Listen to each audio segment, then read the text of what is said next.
Brought to you by Global St. Angelo's Venture Funding.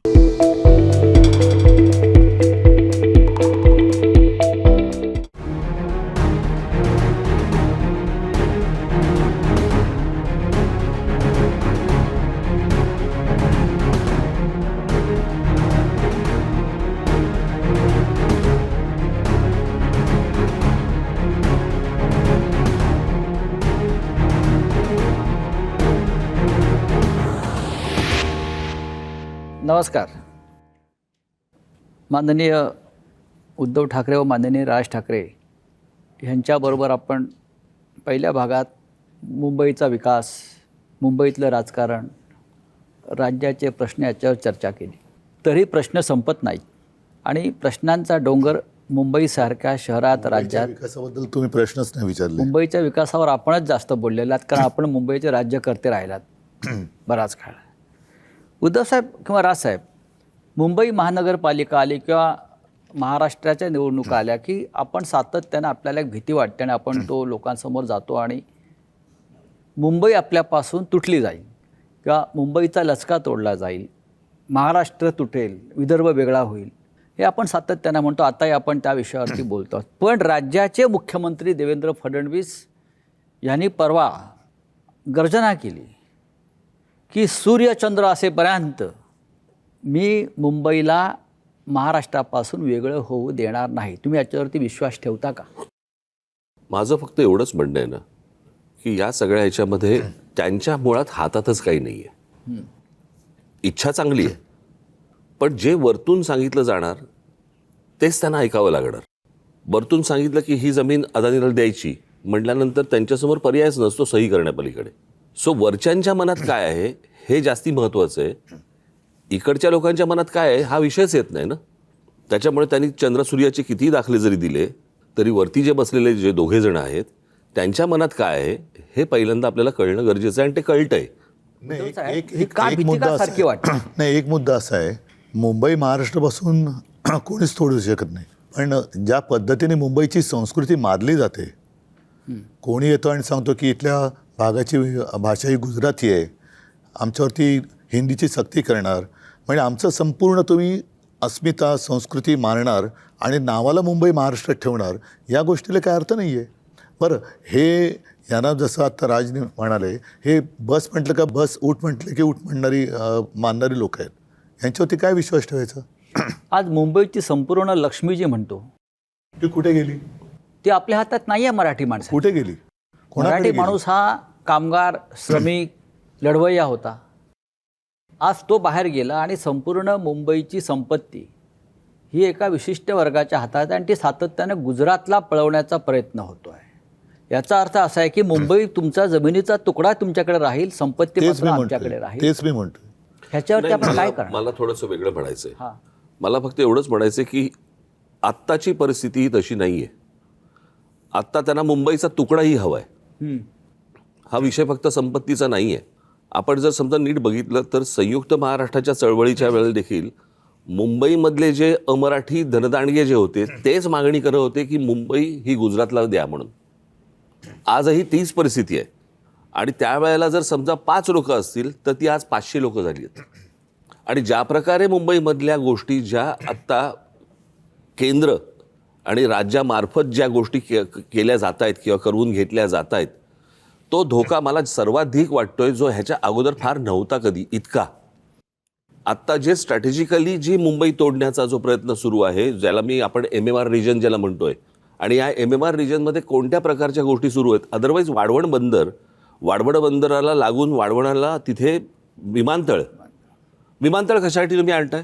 मी त्या दिवशी माझ्या एका भाषणामध्ये मी असं म्हटलं होतं की नवी मुंबई आता विमानतळ झालंय.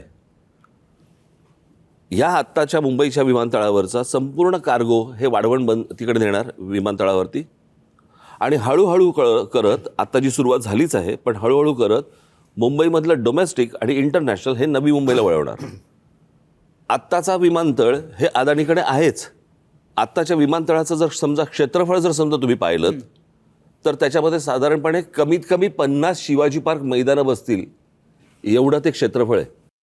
म्हणजे उद्या हे सगळं डोमेस्टिक इंटरनॅशनल नवी मुंबईला वळवायचं आणि हा परत विमानतळ आणि तो सगळा भाग परत विकायला काढायचा. हे सगळं मोदी शहा राज्यकर्ते झाल्यामुळे होतंय का? त्याच्यानंतरच झालं ना. तुम्ही एक गोष्ट बघा, मी आता ना कोणाशी तरी परवा दिवशीच बोलत होतो, अदानी आणि अंबानी यांच्यामधला जर समजा आपल्याला फरक बघायचा असेल ना, हे बघा, हे ह्यांचे व्यवसाय करताना चोऱ्या मारा ते सगळेच करत असतात, परंतु अदानी आणि अंबानी यांच्यामधला जर समजा तुम्हाला मेजर फरक, तर मोदी मोठे व्हायच्या अगोदरपासून अंबानी मोठे होते. पण अदानी हा मोदी मोठे झाल्यानंतरच मोठा झालेला आहे. अदानीचा विस्तार हा मोदी मोठे झाल्यानंतरचाच आहे. म्हणजे मोदी ज्या वेळेला गुजरातचे मुख्यमंत्री झाले त्याच वेळेला त्यांना तो पोर्ट मिळालेला आहे, मुंद्रा पोर्ट. आणि मग पंतप्रधान झाल्यानंतर त्या अनेक गोष्टी मिळालेल्या आहेत. मला नेहमी असा प्रश्न पडतो की भारतीय जनता पक्षाला मला हा प्रश्न विचारायचा आहे की समजा तिथे आज भारतीय जनता पक्ष नाही आहे, समजा उद्या तिकडे काँग्रेसचं सरकार आहे किंवा इतर दुसऱ्या कुठच्या तरी समजा पक्षाचं सरकार आहे, आणि एखाद्या केंद्रांमध्ये बसलेल्या सरकारने जर एकाच उद्योगपतीवरती जर समजा काँग्रेसने किंवा इतर कोणी जर मेहरबानी केली असती, तर भारतीय जनता पक्ष काय प्रकारचा रिॲक्ट झाला असता? रस्त्यावरती येऊन थैथया नाचली असती. बरोबर आहे. मग आज हे होताना भारतीय जनता पक्षाचे लोक हवालदिल का आहेत, गप्प का आहेत? आपल्याला का वाटतं का हवाल दिलाय? याचं कारण त्यांच्या हातात काहीच नाही आहे. ही सगळी बसवलेली माणसं आहेत, कळलं का? ह्याच्यातले जे बसलेले होते त्यांना नष्ट केले गेले. लाईक शिवराज सिंग चव्हाण असतील किंवा अजून 1-2 जण असतील, गडकरी, बरोबर आहे, गडकरी असतील. हे जे बसलेली जी माणसं आहेत ही यांना आवडत नाहीत.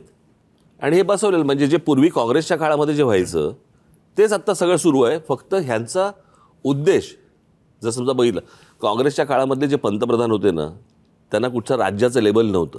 हे पहिल्यांदा राज्यकर्ते बसलेत ज्यांच्यावरती राज्याचं लेबल आहे. गुजरातचे प्रधानमंत्री आहेत ते, कळलं का? गुजरातचे आणि गृहमंत्री. ज्या प्रकारचं त्यांचं मुंबईवरती लक्ष आहे, मुंबईकडे त्यांचं ज्या प्रकारे लक्ष देतात MMR रिजनकडे, हे आजपर्यंत कधी घडलं नाही 50-60 वर्षामध्ये, जे आत्ता घडतंय. हा धोका सर्वाधिक आहे. उद्धव साहेब, हा धोका तर आहेच आणि त्या धोक्याशी आपण एकत्र येऊन लढतो आहोत. एक लक्षात घ्या की जे आम्ही सातत्याने सांगतोय की मुंबईचा महापौर हा मराठी होईल. भाजप काय म्हणते, मुंबईचा महापौर हिंदू होईल. म्हणजे याचा अर्थ भाजप मराठी माणसाला हिंदू समजत नाही का? मग देवेंद्र फडणवीस हिंदू आहेत की नाही, हा एक प्रश्न झाला. आणि संयुक्त महाराष्ट्राच्या वेळेला मराठी माणसांवरती गोळ्या घालणारा माणूस हा मोरारजी देसाई हा हिंदू होता की नव्हता? मराठी माणूस जेव्हा रस्त्यावरती उतरला होता तेव्हा 107 रेकॉर्डवरती हुतात्मे झालेत. पण त्यांनी नंतर पोलिसांना सांगितले की तुम्हाला गोळ्या दिल्या आहेत, ते माणसं मारण्यासाठी दिलेल्या आहेत, गोळी वाया घालू नका. गोळ्यांचा हिशोब मागितला. मोरारजी देसाई हे गुजरातमध्ये जन्मलेले हिंदू होते की नव्हते? आणि मराठी माणूस हा हिंदू आहे की नाही हे देवेंद्र फडणवीसांनी सांगावं.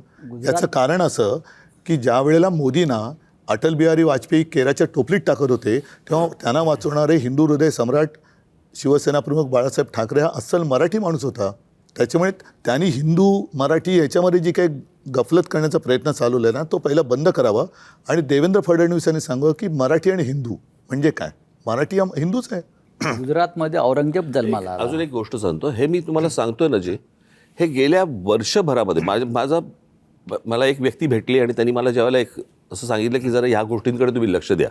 मी मगाशी जे म्हटलं नाही का, 2024 ते 2025 हा जो 1 वर्षाचा काळ आहे, या 1 वर्षाचा काळाचा आलेख मी आता पुढे मांडणार आहे, जिथे मला सर्वाधिक धोका दिसायला लागला. म्हणजे हे तुम्हाला 22 ते 23 नाही दिसत, 23 ते 24 नाही दिसत, पण 24 ते 25 जे झालंय ते मी तुमच्यासमोर मांडणार आहे, लोकांसमोर मांडणार आहे. उद्धव साहेब किंवा राजसाहेब, हा जो विषय आहे तो अत्यंत गंभीर आहे. कधी काळी महाराष्ट्र हे देशाचं ग्रोथ इंजिन होतं.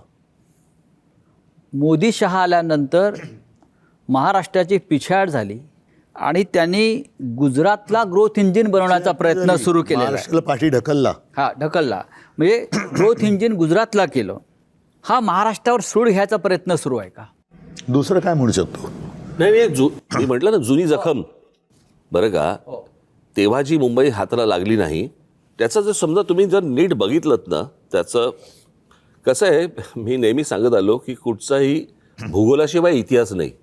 तुम्ही जर भूगोल नीट काढलात मुंबईपासूनचा, तर तुमच्या लक्षात येईल की बुलेट ट्रेन कुठून कुठे चालली आहे, ज्याला मी विरोध केला होता त्यावेळेला.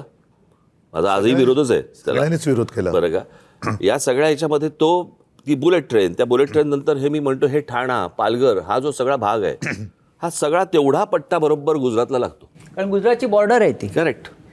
त्याच्यामुळे तुम्ही MMR रिजन जर समजा नीट बघितलं तर म्हणूनच मी वर्षभरामध्ये मी हे जेव्हा पाहायला लागलो आता मला सर्वाधिक धोका दिसायला लागला. 2 खेड्यांवरती आता ते हक्क सांगायला लागले. हो, पालघरमधल्या. नाही, दुसरं असं आहे की छत्रपती शिवाजी महाराजांनी त्या काळामध्ये सुरत लुटली. सुरत का लुटली? कारण सुरतमधून ब्रिटिशांना पैसे जात होते ईस्ट इंडिया कंपनीला, म्हणून त्यांनी सुरत लुटली. त्याचा राग आजही त्यांच्या मनामध्ये की आमची सुरत लुटली. त्याचा बदला म्हणून ते मुंबई लुटतायत का, हा माझ्या मनात प्रश्न आहे आणि मराठी माणसाच्या मनात प्रश्न आहे. ज्या पद्धतीनं मुंबईची लूट सुरू आहे, म्हणजे मला तर असं कळलं की सध्याचे जे राज्यकर्ते आहेत त्यातले जे डेप्युटी राज्यकर्ते आहेत ते दिल्लीत जातात तेव्हा मोठ्या थैल्या घेऊन जातात आणि जोपर्यंत त्या थैल्या त्यांना मिळतात तोपर्यंत ते राज्यावर राहतील. हे थैलीचं राजकारण मुंबईतून अनेक वर्ष म्हणजे काँग्रेसच्या काळापासून मुंबई ही थैल्या देण्यासाठीच निर्माण झाली की काय, ते आता त्या थैलीचा आकडा वाढत चाललेला आहे. तर मुंबईचं हेच महत्त्व आहे का कायम की दिल्लीला थैल्या पोचवणं? हेच फार महत्त्वाचं आहे की मुंबईमध्ये आम्ही मुंबईला आपलं शहर म्हणून बघतो. मुंबईचं नाव मुंबादेवीवरनं पडलं हे सगळ्यांना माहिती आहे, पण हे मुंबईला सोन्याचं अंडं देणारी कोंबडी म्हणून बघतायत आणि आता ती कोंबडी ते कापायला निघालेत. मग त्यांनी कोंबडी कापली तर इकडल्या जैन बांधव काय करणार? त्यांना कबूतर कोंबड्या ते पिसं लावून फिरतील. कारण मुंबईसाठी तो अत्यंत गंभीर प्रश्न आहे. हा वेगळा. मला काय म्हणायचं, मी परवा दिवशी म्हटलं ना, मला असं वाटतं महाराष्ट्रामधले जे आमचे विरोधकही असतील, जे कोणी असतील, मला असं वाटतं महाराष्ट्रामधल्या प्रत्येक पक्षातल्या राजकारण्यांनी या गोष्टींचा विचार करणं गरजेचं आहे की हे आत्ता नेमकं काय चालू आहे आणि महाराष्ट्राभोवतीचा हा काय विळखा आहे हा मला असं वाटतं प्रत्येकाने ओळखला पाहिजे. तुम्हाला सत्तेसाठी म्हणून तुमच्याकडनं काही गोष्टी करून घेतात किंवा काय करतायत हा नंतरचा भाग. नंतर पश्चातापाचा फक्त कपाळावरती हात मारायला लागेल प्रत्येकाला. जर यांना जर आज कळलं नाही की आपण काय करतो आणि काय करून ठेवणार आहोत, महाराष्ट्रातल्या प्रत्येक मराठी पक्षातल्या नेत्यांनी ह्या गोष्टींचा विचार केला पाहिजे वरपासून खालपर्यंत की आपण हे काय करतोय. म्हणजे मराठी म्हणून सगळ्यांनी एकत्र यायला पाहिजे. नाही, मराठी म्हणून या गोष्टींचा विचार आहे. बघा, आपापले मतभेद सगळे असतील, भांडणं असतील, मतभेद असतील, सगळ्या गोष्टी असतील. मला असं वाटतं मी मगाशी म्हटलं त्याप्रमाणे महाराष्ट्रापुढे काही नाही. पण आज ते चिंतामणराव देशमुख कोणी आज व्हायचं? भारतीय जनता पक्षामध्ये लोक असतील किंवा अजून त्यांच्या बरोबरचे इतर सहकारी कोणी असतील किंवा अजून कोणी लोक असतील, प्रत्येकाने या गोष्टींचा विचार करणं गरजेचं आहे. महाराष्ट्र माफ नाही करणार आपल्याला. हो, पण जसं त्या काळामध्ये चिंतामणराव देशमुख निर्माण झाल्याने त्यांनी केंद्रातून ठिणगी टाकली. आपले मराठी जी माणसं आहेत भाजपमध्ये जे केंद्रात मंत्री म्हणून बसलेत किंवा खासदार आहेत, त्यांनी आदर्श ते सगळे चाटम आहेत ना. आता तो आदर्श वेगळा आणि आदर्श घोटाळे करणारे त्यांच्या मांडीला मांडी लावून बसतात, ते काय चिंतामणराव. एक आरोप कायम होतो, ठाकरे विकासावर बोलत नाहीत आणि न केलेल्या कामाचं फक्त क्रेडिट घेतात. अशी कोणती कामं आहेत की न केलेल्या कामाचं तुम्ही क्रेडिट घेताय? उदाहरणार्थ नोटबंदी, सागरी महामार्ग आहे नाही आपला, न केलेल्या कामाची हे म्हणजे नोटबंदी. हा, त्याच्यानंतर तर जसं माझे आदित्य बोलला, हा, रुपया सतत घसरतोय त्याचं क्रेडिट आम्ही घेत नाही आहोत. ड्रग्सचे कारखाने चालवणारे कोणाच्या बाजूला आहेत बघा, त्याचं आम्ही क्रेडिट घेत नाही आहोत. अशी त्यांची जी काय दुष्कृत्य आहेत त्याचं क्रेडिट आम्ही घेत नाही. मी परवा बोललो ना, हो, आम्ही केलेली कामं आम्ही ठणठणीत लावलेली आहेत. कोस्टल रोड असेल, मगाशी शाळा असेल, हॉस्पिटल असेल, करोनाचं केलेलं काम आहे. मुंबई मॉडेल जे जगभरामध्ये कौतुक मुंबई झालं. मॉडेलवरती निवडणूक आयोगानं बंदी आणली. निवडणूक आयोगाच्या बंदीची मी पर्वा नाही करत, कारण त्यावेळेला निवडणूक आयोगातली लोक वाचली म्हणून असं काहीतरी करू शकतात. ते सुद्धा जर का त्या करोनामध्ये गेले असती तर ते मला एक सांगा की जेव्हा मुंबईमध्ये किंवा महाराष्ट्रामध्ये आपण हे सगळी काळजी घेत होतो तेव्हा गंगेमध्ये प्रेतं वाहत होती, ती कोणाची होती? हिंदूंची होती, मुसलमानांची होती, ख्रिश्चनांची होती, कोणाची होती? गुजरातमध्ये सार्वजनिक चिता पेटल्या होत्या, ते का नाही सांगत ही लोक? मुंबई मॉडेलमध्ये मला खरंच एका गोष्टीचं समाधान आहे की चीनने 15 दिवसात फील्ड हॉस्पिटल बांधलं, आपण मुंबईमध्ये 18 दिवसात फील्ड हॉस्पिटल बांधून दाखवलं. अनेक कितीतरी कामं, मी तर ती पुस्तिकाच केली याच्यावरती तुम्ही म्हणालात या पुस्तिकेवरती बंदी आणली. ही मी बंदी मानत नाही. निवडणूक आयोगाला जे करायचं ते करा, मी नाही मानत. कारण लोकसभेच्या वेळेला आपल्या गाण्यातलं जय भवानी जय शिवाजी हे शब्द काढायला सांगितले. हिंदू हा तुझा धर्म आणि हे आम्हाला हिंदुत्व शिकवणार. आणि हिंदुत्व सोडलं म्हणतायत तुम्ही. मग मी नाही मांडलं, काय करू शकतो निवडणूक आयोग? करोना काळामध्ये जे काही केलं ते निवडणूक आयोगाच्या परवानगीने नाही केलं आम्ही. तुमच्या वचननाम्यामध्ये काही महत्त्वाचे मुद्दे आहेत. अर्थात संयुक्त वचननामा आहे. काल देवेंद्र फडणवीस यांनी सांगितलं की आम्ही मुंबई झोपडपट्टी मुक्त करू. म्हणजे काय करू? अडाणी युक्त करू. आज धारावीमध्ये जे चाललंय पात्र अपात्रचा खेळ करून धारावीच्या निमित्ताने अर्धी अधिक मुंबई जवळपास अडाणीच्या घशात टाकल्या असं म्हटलं तर ते वावगं नाही आहे. मुलुंडपासून सुरुवात होते. कांजूरची मिठागर टाकलेत, दहिसरचं टाकले, कुर्ला मदर डेअरी टाकले. सगळी मुंबई जी आहे ती म्हणजे ही सगळी झोपडपट्टी तिकडे हलवायची आणि धारावीला मोठे टॉवर बांधायचे. मग आपल्याकडे काय राहिलं? नाही त्या टॉवर बांधल्यानंतर आपल्या राजा एक लक्षात नाही आलं, धारावीच्या बगलेमध्ये बुलेट ट्रेनचं स्टेशन अहमदाबादला जाणार कसं काय? मग राहणारच कोण तिकडे? तेच तर सांगतो ना मी तेच सांगतोय. नाही, हे एवढं दूरदृष्टीने करतायत हे. मग काय झोपडपट्टी मुक्त म्हणजे अडाणी युक्त करतायत. जसं ते काँग्रेस मुक्त करणार होते तसं आता काँग्रेस युक्त भाजपा झाला. आणि दुसरं आपल्या वचननाम्यामध्ये 3 महत्त्वाचे मुद्दे आहेत. बाकी आहेतच सगळे. आहे ना, वचनामा पण आणलंय. हां, त्यातलं आपण 5 वर्षामध्ये 1 लाख स्वस्त घरं देणार आहात असं पण आपलं त्याच्या आधी विकासावरती जे बोलायचं म्हणतायत, कोस्टल रोड आम्ही करून दाखवलं की नाही दाखवलं? दाखवला ना. शिवसेना प्रमुखांच्या नावाने एक धरण बांधून दाखवलं की नाही दाखवलं? 500 फुटापर्यंतचा मालमत्ता कर आम्ही रद्द करून दाखवलं की नाही दाखवला? BST सेवासुद्धा आम्ही सुधारून दाखवली होती की नव्हती? जसं महेशजींनी विचारलं, शाळा सुधारून दाखवल्या होत्या की नव्हत्या? आणि अनेक कामं जी आहेत, जसं अटल सेतू आहे, हा काँग्रेसच्या काळात सुरू झालेला प्रकल्प आहे. पहिला गर्डर मी मुख्यमंत्री होतो तेव्हा आणि मी ते काम बंद नाही पडलं. विलासराव देशमुखांच्या नावानं जो फ्रीवे आहे संपूर्ण, तो काँग्रेसच्या काळात निर्माण झालेला आहे. मेट्रोचं सुद्धा पायाभरणी ही मनमोहन सिंगांनी केलेली आहे. आर्थिक केंद्र मनमोहन सिंग देणार होते मुंबईला, जे यांनी गुजरातला नेलं. तर हे 1 लाख स्वस्त घरं आहेत. तुम्ही घरकाम करणाऱ्या महिलांना 1,500 रुपये देणार आहात. मग ह्या तुमच्या लाडक्या बहिणींचीच योजना आहे. सरकार 1,500 देत आहे, आपण 1,500 देत आहे. पण बहिणीचे लाड आम्ही केले तर तुम्हाला काय प्रॉब्लेम आहे? नाही. आणि दुसरं आहे की मोकळ्या आणि मोक्याच्या ज्या जागा आहेत त्या बिल्डरांच्या घशात जाण्यापासून आपण रोखणार. अशी अनेक काम. त्याच्यावरती आता सरकारच्या पक्षाचं फार महत्त्वाचं म्हणणं आहे, केंद्रामध्ये आमची सत्ता आहे, महाराष्ट्रामध्ये आमची सत्ता आहे, राज्यकर्ते आम्ही आहोत, या योजनांची अंमलबजावणी आम्ही ह्यांना करू देणार नाही. तुम्ही आव्हान कसं स्वीकार? आडवे येऊन दाखवा. ही विकास कामं जर माझं आज त्यांना आव्हान आहे, आमच्या या योजनेच्या आडवे येऊन तुम्ही दाखवाच. पण मला एक गोष्ट नाही कळली, जर समजा चांगल्या योजना असतील तर आमच्याकडे केंद्र आहे, आमच्याकडे राज्य, ही कुठची मस्ती? ही मस्तीच आहे ना. ही कुठची मस्ती? जर योजना चांगल्या असतील तर मला असं वाटतं त्या मिळून केल्या पाहिजेत. जसं आपलं एक फार महत्त्वाचं विधान मधल्या काळातलं आहे की भाजपला मोदीची आणि पैशाची मस्ती आली. हो, तर ही दिसते ना. नाही, ईव्हीएमची आणि त्यांच्याकडे मोदी आणि ईव्हीएम आहे. हां, काय आहे हे सगळं? मी म्हटलं ना की हा एक लहानपणी आपण ना तो एक पत्त्यांचा बंगला करायचो असा. हो, बरोबर आहे. आणि ह्यांच्याकडे जर समजा बघितलं ना तर तो पत्त्याचा बंगला, पण तो उलटा आहे. त्याच्या खालचे जे पत्ता आहे ना तो नरेंद्र मोदींचा आहे. ज्याच्या जीवावर हे सगळे आत्ता हे बोलतायत ना, हे सगळे हे त्यांच्या जीवावरती बोलतायत. आज लोक जे काही मतदान आज भारतीय जनता पक्षाला होतंय ते नरेंद्र मोदींच्याच फक्त नावावरती, यांच्या कोणाच्या नावावरती होत नाही आहेत. माझं म्हणणं आहे की आज मला त्रास झाला की आमच्या घरी कोणाला त्रास झाला तर आम्ही आज हिंदूजामध्ये जाऊ, तिथे जाऊ. इतकी हॉस्पिटल्स आहेत इथे महानगरपालिकेची. त्या मी मगाशी या विषयावरती येतो, जरा थोडंसं बोलतो. महत्त्वाचं काय आहे, या सगळ्या गोष्टींचं जर समजा तुम्हाला उत्तर किंवा ह्याचा प्रॉब्लेमचा जर समजा जर्म ज्याला म्हणतो आपण, तो आहे तो म्हणजे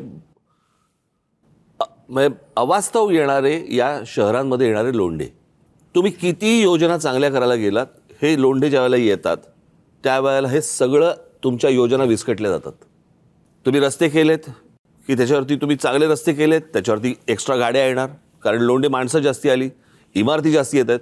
आता साधी गोष्ट आपण लक्षात घेऊया, आपण ज्या प्रकारे आता मुंबईमध्ये किंवा आपल्या सगळ्याच ठिकाणी जी रिडेव्हलपमेंट सुरू आहे, म्हणजे एका इमारतीमध्ये साधारणपणे 20 लोक राहत होते, तिकडे आता 200 माणसं 400 माणसं राहायला आली.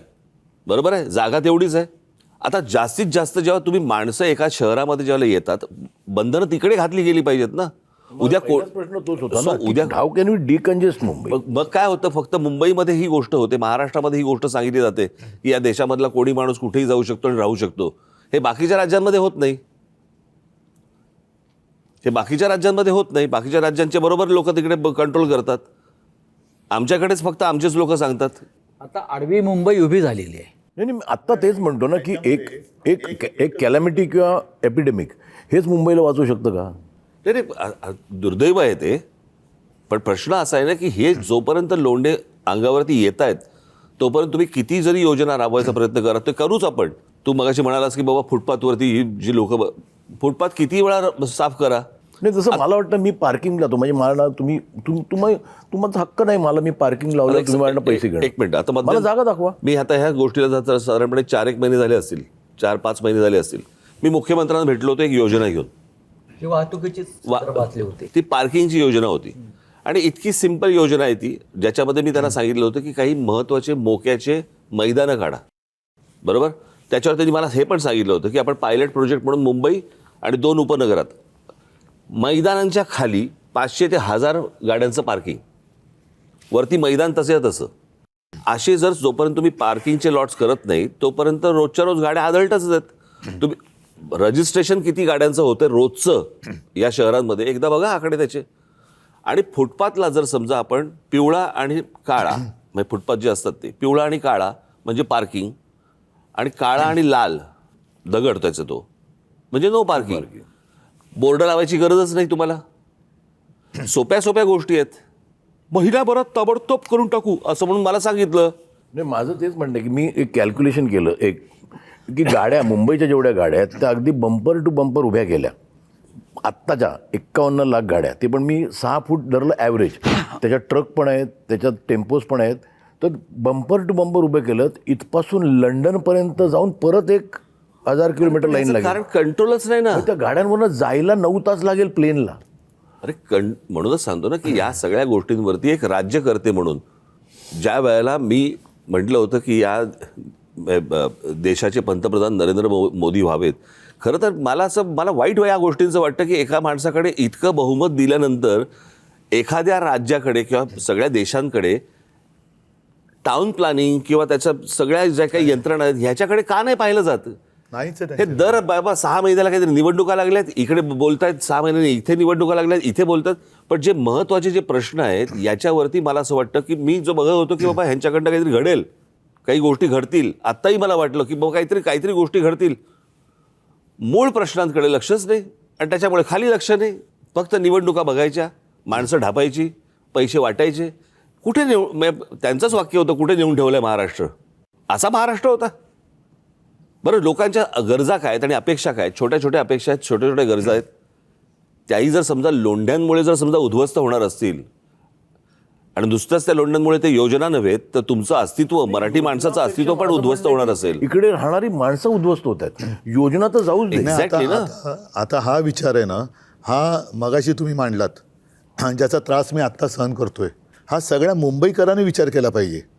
ठीक आहे, एक क्षणभर आम्ही मराठी तर आहोतच, पण जे आदळलेले लोंढे आहेत, तुम्ही मगाशी म्हणालात की पिढ्यानपिढ्या इकडे राहत आहेत, त्यांचे पण घसे बसलेत, त्यांना पण आजार पण भोगावं लागतंय आहेत. आणि तरीसुद्धा ते लोक केवळ आम्ही इथल्या लोकांची चिंता वाहतोय म्हणून आमच्या विरोधात त्रास होतोय तरी देखील भाजपला मतदान करणार असतील तर त्यांना वाचवायला भाजपवाला नाही येणार. नाही, त्याच्यासाठी सोल्युशन म्हणजे याच्यावरचं सोल्युशन एकच आहे, समाज मला असं वाटतं जागृत होणं गरजेचं आहे.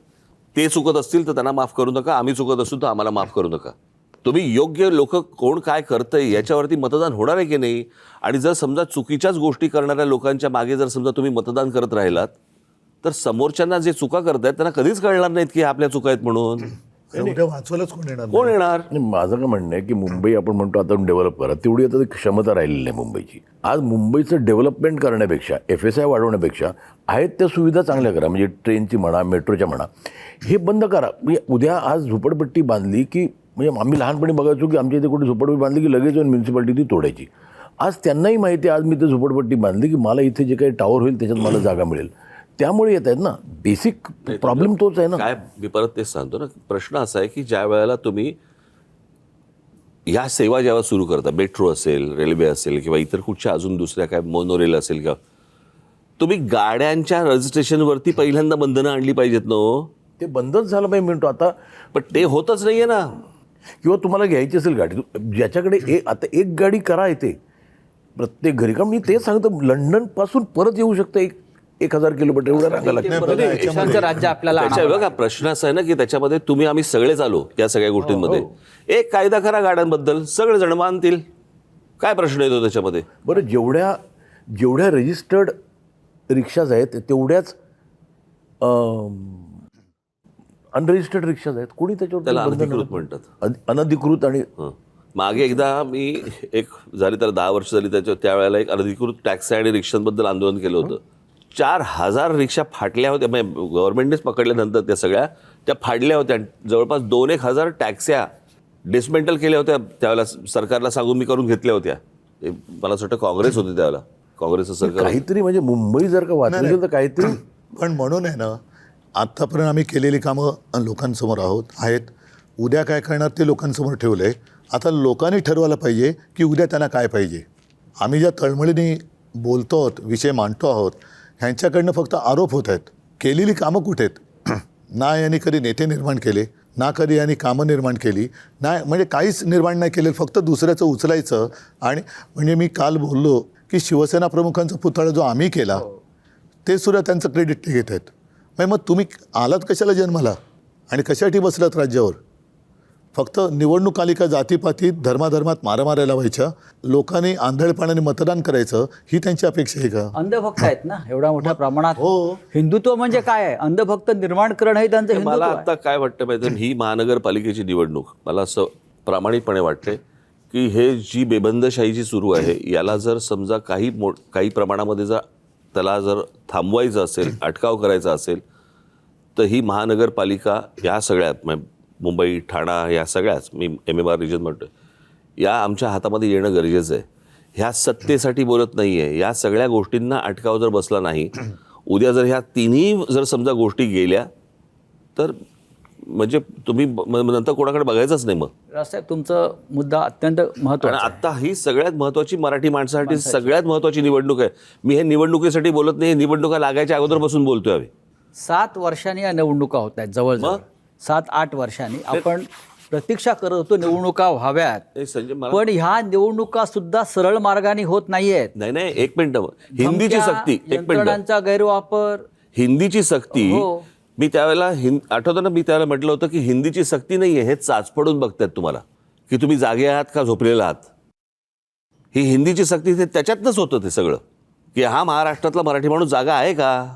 तुम्हाला काय दिसलं? नसेल जागा, करून टाकू सक्ती. म्हणजे सगळ्या गोष्टी. तुम्हाला काय दिसलं? जागा आहे की झोपलाय? ती चाचपडणं सुरू नाही, होतं. मला असं वाटतं जागा आहे. आणि तो नुसताच जागा नाही, त्रासला पण आहे आणि रागावलेला पण आहे. तो बोलत नाही याचा अर्थ असा नाही आहे. मला असं वाटतं, माझी अपेक्षा आहे, देवीकडे प्रार्थना आहे की तो जागा राहावा आणि त्यांनी बदल घडवावा. नाही, जसं मगाशी माझा एक प्रश्न होता की 7 वर्षांनी निवडणुका होत आहेत, त्याही सरळ मार्गाने होत नाही आहेत. धमक्या, दहशत, नाही, पण मला पैशाने माणसं विकत घेणं. अरे माझं तेच म्हणणं आहे ना. काय जर होणार? ते म्हणतायत की आम्ही विकास केला ना, तर मग तुम्हाला धमक्या का द्याव्या लागत आहेत? तुम्हाला पैसे का वापरायला लागत आहेत? तुम्हाला उमेदवारा मागे का घ्यायला लावत आहे? तुम्ही म्हणताय ना विकास केला, मग विकासावरती बोला. उद्धव साहेब किंवा राजसाहेब, या मुंबईमध्ये अनेक मोठे नेते महानगरपालिकेत गेले. जॉर्ज फर्नांडिस पासून अहिल्या रांगणेकर, मृणालताई गोरे असतील किंवा आपल्या शिवसेनेचे अनेक मनोहर जोशींपासून अनेक, लोकसभा अध्यक्ष झाले. कधीही बिनविरोध निवडणुका चांगल्या माणसांच्या बाबतीत सुद्धा सोनसिंग कोहली होते. आणि मनोहर आणि जोशी- आणि आणि असं काय आहे, 70 लोक बिनविरोध निवडून आले. नाही, आणि मनोहर जोशी ते अध्यक्ष झाल्यावर उमेदवाराच्या प्रचाराच्या किंवा अर्ज भरायला गेले नाहीत कधी, जसे आत्ताचे अध्यक्ष ते गेले तसे 70 ठिकाणी बिनविरोध. विधानसभेच्या महाराष्ट्रात बॅरिस्टर नाथपै सुद्धा बिनविरोध आले नाहीत. आणि उत्तर प्रदेशमध्ये राम मनोहर लोहिया बिनविरोध किंवा अटलजी कधी बिनविरोध आले नाहीत. मोदी नाही आलेच. मोदी आले नाहीत, अमित शहा आले नाहीत. पण या महाराष्ट्रामध्ये 70 लोक बिनविरोध निवडून येतात. ह्याचं तुम्ही कसं काय सामना करणार? नाही, मला तेच ना, मला काय बाकीच्या सगळ्या गोष्टींशी तुम्हाला भांडता येतं, अंगावर जाता येतं, सगळ्या गोष्टी करता येतात, परंतु समाजामधल्या काही घटकांचं झालेलं जे अधपतन आहे याच्याशी काय करायचं हाच पहिला प्रश्न आहे. पण हे अधपतन महाराष्ट्राचं आहे. दुर्दैव आहे. अजित पवार भारतीय जनता पक्षाबरोबर आहेत. त्यांची युती आहे अधिकृतपणे आणि ते निवडणूक पुण्यात आणि पिंपरी चिंचवडला स्वतंत्रपणे लढतात आणि त्यांनी भारतीय जनता पक्षाच्या भ्रष्टाचारावरती मोठा हल्ला केला. त्यांचं म्हणणं आहे की भाजपला मस्ती आली जे तुम्ही म्हणता. त्यांचं म्हणणं आहे भाजपने प्रचंड भ्रष्टाचार केला आहे. त्यांचं म्हणणं आहे भाजपला नीतिमत्ता नाही. मला वाटतं ही त्यांची नुरा कुस्ती आहे. बरं. म्हणजे विरोधी पक्षाला तुम्ही स्पेसच ठेवायची नाही, हां. एकमेकावरती आरोप करायचे आणि निवडून आल्यावर एकत्र व्हायचे. म्हणजे आता सुद्धा आम्ही एकत्र आलो आहेत आणि मिंदेला मुंबईत ठाण्यात मराठी मतं फोडण्यासाठी म्हणून ते वापरतायत. मिंदेचा वापर त्यासाठी करतायत. म्हणूनच त्याला शिवसेना आणि आमचं चिन्ह दिलंय. म्हणजे मराठी माणसामध्ये गोंधळ उडवायचा, त्याच्यात फूट पाडायची, मराठी माणसं फोडायची, हे मिंदेला दिलेलं काम आहे. पण ते काम तुम्ही एकत्र आल्यामुळे असफल झालेलं आहे. असफल झाले आणि मराठी माणसांनी ते आणखीन केलं पाहिजे. नाही, ते काय आहे, त्यांनी सगळ्या योजना आखल्या. हे कधी होईल असं त्यांनी अपेक्षाच कधी केली नव्हती. हो. कळलं का? त्याच्यावरती तो बंगला कोसळला ना त्यांचा. पण दुसरा एक फार गंभीर प्रश्न की ह्या निवडणुकीमध्ये कधी नव्हे तेवढ्या बंडखोऱ्या, मारामाऱ्या, खुनाखुनी, एबी फॉर्म पळवणं आणि गिळणं इथपर्यंत नाही, आम्ही चित्र पाहिलं आहे. या सगळ्या गोष्टीची कारणं अशी आहेत. काय वेळेत निवडणुका झाल्या असत्या ना, हा. तर मला असं वाटतं हे चित्र तसं तेवढंच दिसलं नसतं. हे 7 वर्ष जे तुंबलं ना सगळं, तुंबले, हो. कळलं का? आणि ते आता होणार आता होणार आता होणार आता होणार आणि त्या सगळ्या ह्याच्यामध्ये जे काही दर सणासुदीला जे काही पैसे वाटत बसले होते हा. ते सगळ्यांचा उद्रेक झाला. म्हणजे बंडखोरीचा विक्रम झाला. पूर्वीच्या राजकारणात नेते घडवण्याची प्रक्रिया होती. आता नेते पळवावे लागतात भारतीय जनता पक्षाला. इतका मोठा आंतरराष्ट्रीय पक्ष, जगातला सगळ्यात मोठा पक्ष. मी लोकसभेला बोललो होतो की भारतीय जनता पक्षासारखा वांझोटा पक्ष देशाच्या राजकारणात नाही. ह्यांना राजकारणात पोरं होत नाहीत, हा. त्याचं पाप आमच्यावर टाकतात आणि आमची राजकारणातली पोरं ते पळवतात. आता या पोरांना कसं काय तुम्ही आवर घालणार? आमच्याकडे पोरं म्हणजे प्रक्रिया सुरूच आहे. तिकडे तुमच्याकडे बंदी नाहीये. नस मोहन पडली. भागवत बोललेत ना. हो, म्हणजे तुम्ही हिंदुत्वाचं पालन करताय त्यांच्या ऐकतोय दृष्टीनं. नाही, दुसरं असं आहे की या वेळेला भारतीय जनता पक्षात बंडखोऱ्या झाल्या. भारतीय जनता पक्षातून लोक बाहेर गेले. तो पत्ता जसं राज म्हणाल तसा आता हालायला लागलाय बंगला. तो एक दिवस पत्त्याचा बंगला बेपत्ता होईल. प्रत्येक गोष्टीला अंत आहे. आपण जे म्हणालात की कोणी सत्तेचा अमरपट्टा घेऊन आलेलं नाही. उद्धव साहेब, लोकशाही देशात लोकशाही दिसतं. लोकशाही आहे का? नाही, लोकशाही आहे ना, लोकांमध्ये आहे. पण ते मतपेटीत का दिसत नाही? त्याचं कारणच ते आहे ना. अनेक गोष्टी आहेत त्याच्यामध्ये. EVM आहे पासून अनेक गोष्टी आहेत. तुम्ही अजूनही मानता EVM मध्ये घोटाळा आहे? एक मिनिट, आता जिल्हा परिषदांच्या निवडणुका झाल्या तेलंगणा आणि पंजाबमध्ये. मतपेटी जिकडे बॅलेट पेपरवरती झालं. तेलंगणामध्ये 7 नंबरला गेली बीजेपी, भारतीय जनता पक्ष, आणि पंजाबमध्ये 4 नंबरला गेली. हे बॅलेट पेपरवरती तर सिद्ध झालंच ना. कर्नाटकात सुद्धा त्याच पद्धतीनं झालं. मग बॅलेट पेपरवर निवडणुका घेणं राज्यातला हा राज्य निवडणूक आयोगाचा अधिकार आहे. राज्य निवडणूक आयोग या महाराष्ट्रामध्ये निवडणूक आयोग नावाची संस्था अस्तित्वात आहे का? भारतात कुठे आहे? देशात कुठे आहे? नाही तर आमचं म्हणणं ऐकलं असतं ना त्यांनी. की आपण स्वतः त्यांच्याकडे गेलात, प्रेझेंटेशन दिलं, सगळं सांगितलं, सगळं सांगून झालं. आताही काल मनसेचे नेते बिनविरोध जे लोक निवडून आले त्याविरुद्ध याचिका घेऊन गेले. बघू काय होतंय. शिंदे गटाचं किती आव्हान वाटतंय? कारण त्यांच्याकडे आपलं चिन्ह आहे. मी म्हटलं ना त्याला पूर्वी म्हणजे बाळासाहेबांनी एक शब्द वापरला होता, तो आता मी काय वापरू इच्छित नाही, पण यूज अँड थ्रो. याच्यावरनं तो शब्दाचा अर्थ तुमच्या लक्षात आला असेल. वापरा आणि फेका. हां, पण ते बाळासाहेबांना शोभत होतं बोलायला. तसा त्यांचा तो उपयोग आहे. मुंबईबरोबर 29 महानगरपालिका आहेत आणि त्याही महत्त्वाची शहरं आपल्या या राज्यात अगदी चंद्रपूरपर्यंत आहेत. तुम्ही MMR रिजनचा उल्लेख करताय.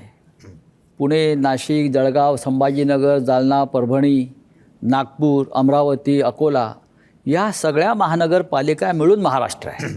आपण मुंबईवर बोलतो आहे, पण ह्यांना तुम्ही काय सांगाल? ह्या ज्या उरलेल्या महानगरपालिका आहेत तीसुद्धा जनता आपल्याकडे पाहते आहे की आमच्याकडेही लक्ष द्या, आम्हीसुद्धा महाराष्ट्राचेच लोक आहोत. तुम्ही त्यांना काय आवाहन कराल? नाही, कसं आहे, आत्ताच्या या सगळ्या निवडणुकीची तुम्ही जर नीट महाराष्ट्र बघतोच आहे. ज्या प्रकारे आत्ता ह्या निवडणुकीला वेडेपिसे होऊन ज्या लेवलला पैसे वाटले जात आहेत, आत्ता ह्या क्षणाला तरी त्यांना तुम्ही आत्ता काय पुरणार आहात संपूर्ण महाराष्ट्रभर? आत्ता नगरपालिका आणि बाकीच्या सगळ्या निवडणुका झाल्या त्यावेळेला काय थैमान घातला आपण बघितलं ना. हो, जाणार त्यांच्यापर्यंत, येऊच त्यांच्यापर्यंत, प्रश्न नाहीच आहे, महाराष्ट्राचा आहे तो. परंतु मला असं वाटतं की आत्ताची एकूण परिस्थिती पाहता जरा थोडीशी सावध पावलं टाकणं गरजेचं आहे. आणि त्या सावध पावलामध्ये पहिलं पाऊल मला असं वाटतं मुंबई आहे, ठाणा आहे. नाही, पण ह्या इथले जे मतदार आहेत त्यांना म्हणजे आम्ही दोघंही मिळून सांगतोय की आता तुम्हाला राज्यकर्त्यांकडनं काही अपेक्षा ठेवण्याची गरज नाही आहे. तुम्ही राज्यकर्त्यांना दिशा दाखवली पाहिजेत. म्हणजे भले ते पैसा वाटतील, दारू वाटतील, ड्रग्सचा पैसा वगैरे सगळं येतो आहे, पण महाराष्ट्र हा लाचार होत नाही हे दाखवण्याची आता गरज आहे. हे बरोबर आहे. पण आता मुंबईसह अनेक शहरामध्ये मराठी माणूस नक्कीच आहे, पण इतरसुद्धा समाज आहे ना. मुस्लिम बांधव आहेत, ख्रिश्चन बांधव आहेत, जैन आहेत, पारशी आहेत. ते आपल्याबरोबर राहतील का? नक्की राहतील. काय नाही राहणार. तुम्ही हिंदुत्व विरोधी ह्याचा हिंदुत्वाशी अशी काय टीका होऊ शकते. नाही ते मी तर बोललोच, ह्याचा हिंदुत्वाशी काय संबंध येतो? मी उद्या मंदिरात जाऊन समजा मी पाया पडतोय, आणि तुम्ही सांगाल की मला तू गंगेचं पाणी पी, नाही पिणार मी. गंगा उगम पावते, तिकडचं कदाचित पिईन मी. उद्धवजी, प्रबोधनकार ठाकरेंचं हिंदुत्व आपल्याकडे जे राजजी म्हणतात, तुम्ही जे म्हणताय की मला घंटा बडवणारं हिंदुत्व नको आहे, पण नाही पटत, ते नाही पटत ना. तुम्ही तरी हिंदू आहात का? कारण भारतीय जनता पक्षाला पडलेला प्रश्न आहे. पहिलं भारतीय जनता पक्षाचं हिंदुत्व जे प्रबोधनकार सांगायचे, जे शिवसेना प्रमुख सांगायचे, त्यांचा मुसलमानांना विरोध नव्हता. देशद्रोही आणि देशप्रेमी हा सरळ दोन विभाग त्यांनी केलेले. आणि देशप्रेमी जर तो मुसलमान असेल आणि आपल्या देशावरती प्रेम करणार असेल तर तो आमचा आहे. आणि आता जसं त्यांचा कुरुलकर पकडलेला गेलेला आहे, मला माहीत नाही कुरुलकर कोण आहे, पण तो देशद्रोही आहे की नाही? जो आपल्या देशात राहून पाकिस्तानचं काम करतोय तो देशद्रोही आहे. आणि आमचं हिंदुत्व हे बाळासाहेब जे म्हणाले की आमचं हिंदुत्व हे राष्ट्रीयत्व आहे. तर आपण असं पकडूया, आता गोमातेची हत्या बित्या हा जो सगळा विषय, बीफ एक्सपोर्ट, काँग्रेसच्या सरकारच्या काळामध्ये बीफ एक्सपोर्टमध्ये भारताचा नंबर 9वा होता. मोदी सरकारच्या काळामध्ये तो बीफ एक्सपोर्टचा नंबर आपला 2 नंबरवरती आला आहे. म्हणजे सर्वाधिक गायी आणि सगळ्या गोष्टी मारल्या जात आहेत, हे तर सत्य आहे. हा सरकारी आकडा आहे, माझा आकडा नाही आहे. आणि या कंपन्यांकडून भारतीय जनता पक्षाला मोठ्या देणग्या एक मिळाल्या. मिनिट, आता त्याच्यावरती नरेंद्र मोदींची एक क्लिप मी जाहीर दाखवली पण होती. त्याच्यामध्ये ते म्हणाले होते की ये तो मेरे दोस्त है. बीफ एक्सपोर्ट करणारे हे आमचे मित्र आहेत बोलले होते. म्हणजे प्रश्न असा आहे, हे बघा, सोयीच्या हिंदुत्वाला काय अर्थ नाही ना. आणि तुम्ही कितीही काहीही म्हणा, या हिंदुस्थानामध्ये हिंदुत्व आणि हिंदुत्वावरती निवडणूक लढवून जिंकता येतं हे दाखवणारे फक्त माननीय बाळासाहेब ठाकरे होते, जे पहिले होते. आणि त्याच्यानंतर ह्या सगळ्या गोष्टी सुरू झाल्या. हे ज्यावेळेला दाखवलं त्यावेळेला भारतीय जनता पक्ष गांधीवादी समाजवादात होता. 2 खासदार होते बरं का, गांधीवादी समाजवाद चालू होता तेव्हा. नाही, त्यांनी तर अनेकदा पळ काढला हिंदुत्वापासून. बाबरी असेल, अन्य विषय असतील, त्यांनी नाही, कुठे पण भूमिका परत घेतली? मला असं वाटतं की आपण आता महापालिकेच्या निवडणुकीच्या निमित्ताने त्या विषयात जाण्यापेक्षा आत्ता महापालिकेच्या क्षेत्रात राहणारे सर्व धर्मीय हे भाजपच्या या भ्रष्टाचाराला आणि त्यांच्या सगळ्या प्रदूषणाला कंटाळलेले आहेत. मग हिंदूंनाही तेवढाच त्रास होतोय, हिंदूंनाही खड्डे लागत आहेत, मुसलमानांनाही खड्ड्यात जावं लागतंय. त्याच्यामुळे ह्याच्यात धर्म कशाला आणता? नाही, धर्म भारतीय जनता पक्ष आणू इच्छितो हे मी म्हणतो. म्हणून सगळ्यांनी मिळून आता भाजपला खड्ड्यात घातलं पाहिजे. मग याच्यामध्ये हिंदू पण आले, मुस्लिम पण येऊ देत, ख्रिश्चन पण येऊ देत. जो महाराष्ट्रप्रेमी आहे, ज्याला आपल्याबद्दल आपल्या कुटुंबियांची चिंता आहे, त्यांनी भाजपला नाकारलं पाहिजे. तुम्ही महाराष्ट्र धर्माविषयी बोलताय. हा एक महाराष्ट्र धर्म आहे. उद्धव साहेब, आपण मुलाखतीच्या शेवटच्या टप्प्यात आलेलो आहोत. आणि परत माझा प्रश्न तोच आहे की आपण एकत्र येण्याने मुंबईसह महाराष्ट्रामध्ये एक ऊर्जा निर्माण झाली. लोकांना आशेचा किरण दिसतोय फार मोठ्या. आता आम्ही काहीतरी करू शकू, आम्हाला एक नेतृत्व मिळालेलं आहे. एकत्र राहण्यासाठी एकत्र आलोय असं जे आपण म्हणताय तेही लोकांना आवडलं की हे आता एकत्र आहेत सगळे. आम्ही एकत्र राहून महाराष्ट्राची सत्ता घेणार का? मुंबई सोडून द्या, मुंबईत आहेच. महाराष्ट्र कशाला जर एकत्र राहून देशाशी येत असेल तर तुम्हाला काय अडचण आहे? काहीच अडचण नाही. एक लक्षात घ्या की आम्ही एकत्र आलेलो आहोत ते मराठी माणसाच्या न्याय हक्कासाठी आलोय, म्हणजे इतर भाषिकांवरती अन्याय करण्यासाठी नाही आलेलो. हिंदुत्वासाठी आलो आहे, म्हणजे मुस्लिम किंवा ख्रिश्चनांवरती अन्याय करण्यासाठी नाही आलेलो.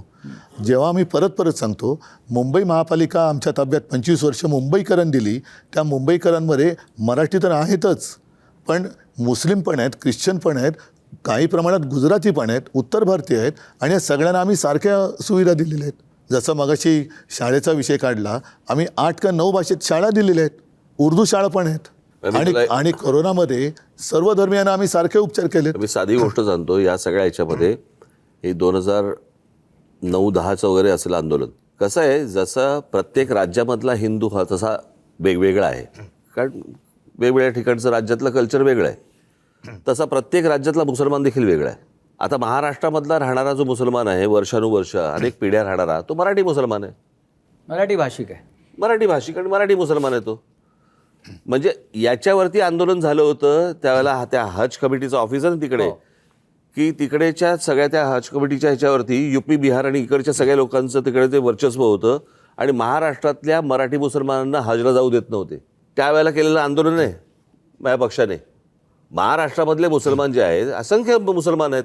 अरे माझा हा आहे ना, आमचा मामा ना, सलीम मामा आहेच की, मराठी मुसलमान आहे. काल एका नगर उमेदवाराच्या ऑफिसमध्ये मी गेलो होतो. आपले उमेदवार मुस्लिम आहेत, आपल्याकडे मुस्लिम उमेदवार आहेत, आमदार आहेत, क्रिकेटर झहीर खान आहे आहेत ना. हो, मराठी. मग संगमनेर. मी झहीरशी मी कित्येकदा आम्ही जेव्हा समोरासमोर येतो, गप्पा मारतो, त्याला मराठीतच बोलतो. मी साबीरभाई शेख होतेच ना, साबीर भाई होते आपले, खूप लोक आहेत. आता बेरामपाड्याचा हाजी हा आपला नगरसेवकच आहे. आपण धुरंधर नेते आहात. आपण महाराष्ट्राला काय आवाहन कराल यानिमित्त? की जे एक नवीन पर्व जे सुरू झालं आहे, एकत्र येण्याचं, आपल्या युतीचं, मराठी माणसाच्या एकजुटीचं, आपण महाराष्ट्राला काय आवाहन करा? महाराष्ट्राला मी हीच आवाहन म्हणजे विनंती करेन की आजपर्यंत आपण यांच्या नादी लागलो आणि आपलं आयुष्य हे बर्बाद केलं आहे. आता महाराष्ट्राने दाखवून द्यायला पाहिजे, जी देशाला दिशा दाखवणारा महाराष्ट्र आहे, तो देशाला दिशा दाखवणारा महाराष्ट्र आता दिसला पाहिजे, की खरं ते खरं आणि खोटं ते खोटं. यांचं हिंदुत्व, यांचं देशप्रेम. एक लक्षात घ्या, देशभक्ती आणि भाजप भक्ती ही एक नाही आहे. मी देशभक्त आहे याचा अर्थ मी भाजप भक्त नाही आहे, आणि जो भाजप किंवा मोदी भक्त आहे तो म्हणजे देशभक्त असं नाही आहे. तर देशभक्त हा वेगळा असतो आणि तो देशावरती प्रेम करणारा असतो. तुम्ही म्हणाल त्याला मी देशभक्ती मानणार नाही, मी मोदी भक्त होऊ शकत नाही, मी भाजप भक्त होऊ शकत नाही, मी अस्सल मराठी बोलणारा हिंदू आहे, देशप्रेमी आहे, हे महाराष्ट्राने दाखवलं पाहिजे. मला असं वाटतं या दळिद्री राजकारणाला बाजूला सारून मला असं वाटतं महाराष्ट्राने एक वेगळी झेप घेणं गरजेचं आहे आज. नाहीतर महाराष्ट्र जो ज्याला आपण म्हणतो की देशाला दिशा दाखवणारा महाराष्ट्र हा UP बिहारपेक्षा खाली जाईल. महाराष्ट्राच्या जनतेने जागं राहावं एवढीच फक्त माझी इच्छा आहे. महाराष्ट्रात राहणारा मग तो म्हणजे मुस्लिम असो किंवा जैन असो किंवा मराठी, ह्या महाराष्ट्रीय ह्यांना म्हणणं खूप गरजेचं आहे. म्हणजे त्यांना त्यांच्यासाठी ही निवडणूक असली पाहिजे. ते राहत आहेत, ते आम्ही म्हणतो ना, त्यांच्यासाठी झालं तर मग ना त्यांचं सगळ्यांचं एक. पण मला असं वाटतं महाराष्ट्रीय वगैरे हे म्हणणं म्हणण्यापेक्षा खूप गरजेचं मराठी आहे. हाच भाग आहे. हो, मग ते मराठीच आहेत. नाही पण कसं होतं की आता डिव्हिजन होते ना, हे तुम्ही मराठीसाठीच करता. जो राहतोय आता, म्हणजे मी तर म्हणतो की बाहेर आता मुंबईची कॅपॅसिटी संपली आहे. हे इकडचे जैन पण सांगतील, इकडचे साऊथ इंडियन पण सांगतील आणि इकडचे ख्रिश्चनही सांगतील. हो, पण जैन सांगतील तर बरं वाटेल. नाही, आमचं म्हणणं एवढंच आहे की आपण सगळे आता गुण्यागोविंदाने नांदतो. जेव्हा एखादं संकट येतं ते मराठी, हिंदी, गुजराती, जैन असं म्हणून येतं का? असं नाही येत. जसं मी परत ते सांगतो, कोरोना आला, मुंबईत पाणी तुंबलं किंवा एखादा अपघात झाला, घातपात झाला, तर शिवसैनिक जो धावून जातो तो 92ची दंगल असेल, नंतरचे बॉम्बस्फोट असतील, नंतरचे अपघात असतील, रक्तदान करतो शिवसैनिक. ते रक्त विचारून देत नाही कोणाला माझं रक्त जाते. अगदी शिवसेनेच्या शाखा आणि अगदी मनसेच्या शाखांमध्ये सुद्धा अन्य भाषिकसुद्धा येतात ना, मुसलमान पण येतात. माझ्या मुलाला शाळेत ॲडमिशन पाहिजे, कोणाला हॉस्पिटलमध्ये ॲडमिट करायचं असतं, कोणाला रक्त पाहिजे असतं. बरं, रक्तदान करायला जेवढे शिवसैनिक आणि मनसे सैनिक उभे राहतात तेवढे हे राज्यकर्त्यांचे जे काही भक्त आहेत ते उभे राहतात का? त्याच्यामुळे आम्ही हा एकोपा ठेवायला बघतो आहोत. त्याच्यामध्ये मिठाचा खडा टाकण्याचं काम भाजप करते. त्या मिठाच्या खड्या टाकणाऱ्याला आता बाजूला टाका, हेच आवाहन मी परत महाराष्ट्राला करेन. नाही, आणि सगळ्यात महत्त्वाचं मला काय वाटतं की ह्याच्यामध्ये मुंबईवरती कब्जा करण्यापेक्षा मला असं वाटतं अहमदाबादची मुंबई करा ना, आम्हाला आनंद होईल ना. तुम्ही बडोद्याची मुंबई करा, आम्हाला आनंद होईल. तुम्ही सुरतची मुंबई करा, आम्हाला आनंद होईल ना. हेल्दी कॉम्पिटिशन असू देत ना. कशाला पहिलं आपलं संगमनेरची मुंबई करू दे की. नाही नाही, पहिला अहमदाबादचा नाही नाही, नामांतर प्रश्न असा आहे ना की ह्या मुंबई आणि हा सगळा भाग राजकारणाचा म्हणून जो गुजरातला जोडण्याचा जो काही प्रयत्न सुरू आहे, याच्यापेक्षा तुमच्या राज्यामध्ये डेव्हलपमेंट करा ना. गौतम अदानीने उद्योग करू नये असा इतका दळबद्री विचार आमचा नाहीये. उद्योगपती मोठे व्हावेतच, या देशामध्ये व्हावेत. पण मग गौतम अदानीने गुजरात मोठा करावा, तिकडच्या जागा द्याव्यात, तिकडे त्याला मोठं करावं. देश खूप मोठा आहे आपला. देश खूप मोठा आहे. उद्या कसं होतं आहे की प्रॉब्लेम असा आहे की तुमचा ह्या सगळ्या गोष्टींवरचा जो डोळा आहे आणि ज्या प्रकारचं राजकारण आता भारतीय जनता पक्ष खेळतंय, दुर्दैवी आहे. खरं तर या गोष्टींची गरजच नाही आहे आणि हे होतंय म्हणून आम्हाला बोलावं लागतंय. आणि मग तुम्ही म्हणणार की आम्ही निवडणुकीच्या तोंडावर बोलतच नाही आहोत. हा प्लॅन आहे, तो प्लॅन तुमच्यासमोर मांडणं गरजेचं आहे म्हणून आम्ही बोलतोय.